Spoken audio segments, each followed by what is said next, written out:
जय हिंद दोस्तों, कैसे हैं? Welcome to your KK4P classes.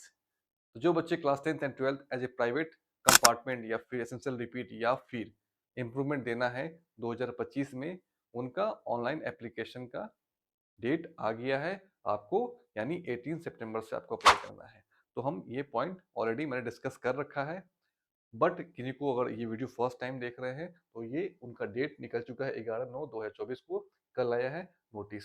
Okay, तो इस वीडियो में हम मेनली डिस्कस करेंगे कंपार्टमेंट वाले बच्चों के लिए। इन बच्चों का कंपार्टमेंट आया है क्लासेस एंड 12th, तो उनके पास दो ऑप्शन है।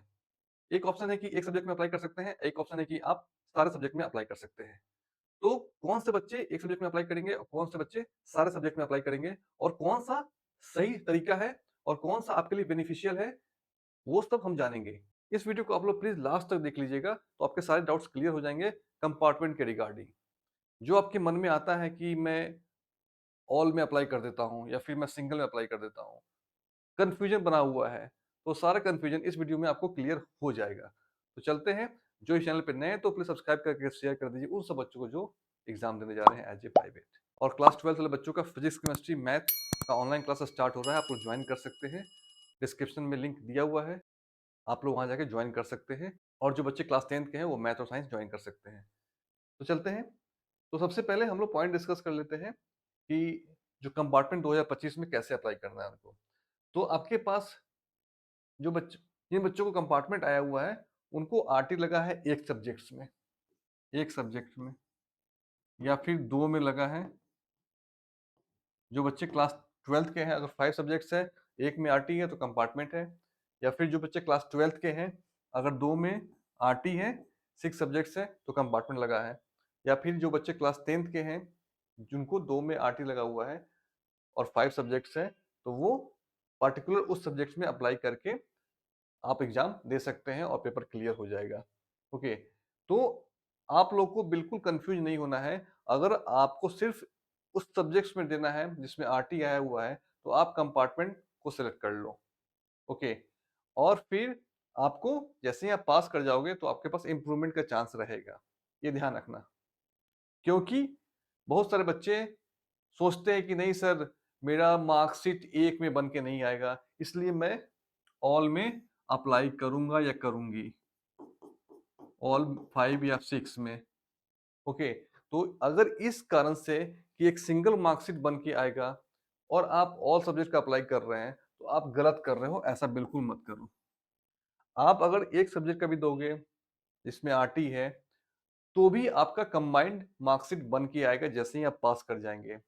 और वो कंबाइंड जो मार्कशीट है, उसमें क्या होगा, प्रीवियस 2024 का जो मार्क्स है जिसमें आप पास कर गए थे उस पेपर में, वो सारे पेपर का मार्क्स इसमें ऐड हो जाएगा। 4 पेपर का मार्क्स इसमें ऐड हो जाएगा, और जो आप देंगे उसका 5th वाला यहाँ पे ऐड हो जाएगा और एक सिंगल मार्कशीट आपके बन के आ जाएगा बाई पोस्ट आपके घर पे। क्लियर? तो ये ध्यान रखना है। इसके चक्कर में ऑल 5 या 6 में अप्लाई मत करना, प्लीज प्लीज प्लीज। बट अब कौन से बच्चे को अप्लाई करना चाहिए? तो वैसे बच्चे जो मतलब कॉन्फिडेंट हैं, उनको अपने पे भरोसा है और जेई मेंस की तैयारी कर रहे हैं, यानी वो जेई मेंस की तैयारी कर रहे हैं, उनको एनआईटी या फिर आईआईटी में जाना है और उनको कंपार्टमेंट भी क्लियर करना है, इंप्रूवमेंट भी देना है, परसेंटेज भी लाना है 75%। ओके, तो आप ऑल 5 में अप्लाई कर दो या फिर ऑल 6 में अप्लाई कर दो, तो आपका इंप्रूवमेंट भी हो जाएगा और पेपर भी क्लियर हो जाएगा। तो ये रास्ता है। बट आपको मैं बताना चाहूंगा, अगर आप कॉन्फिडेंट हैं, आपकी तैयारी अच्छी है, तो ही जाना इस रास्ते से। तो इस तरह से आप सारे सब्जेक्ट में अप्लाई कर सकते हैं, अगर कंपार्टमेंट है तो भी।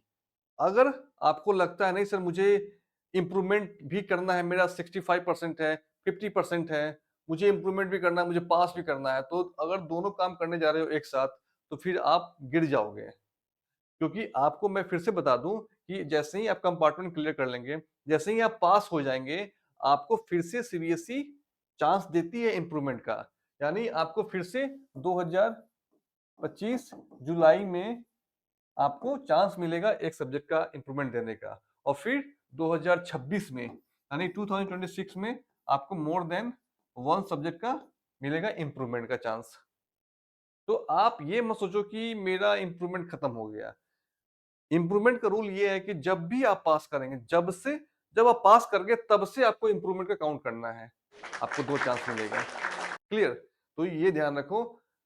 फिर भी अगर आपको नहीं जेईई मेंस की तैयारी कर रहे हैं, आपको फरवरी मार्च में एग्जाम देना है, जून में आपको काउंसलिंग जाना है, जोसा काउंसलिंग करना है, तो फिर आपको ऑल 5 या 6 का अप्लाई करना पड़ेगा एक साथ और मेहनत करनी पड़ेगी पूरी एनर्जी के साथ। ओके।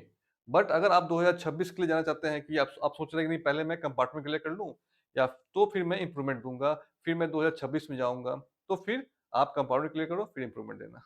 ओके। तो इस तरह से आप लोग क्लियर हो गया होगा और जिन बच्चों को फॉर्म अप्लाई करवानी है अगर डाउट है तो आप लोग कांटेक्ट कर सकते हो, ये व्हाट्सएप नंबर है, टेलीग्राम में ज्वाइन कर लेना और आप लोग क्लास ज्वाइन कर सकते हैं ऑनलाइन क्लासेस। अगर ज्वाइन करना है तो आप लोग मैसेज या व्हाट्सएप कर सकते हो। मिलते हैं अगले वीडियो में। गुड लक, बाय बाय, जय हिंद, जय भारत।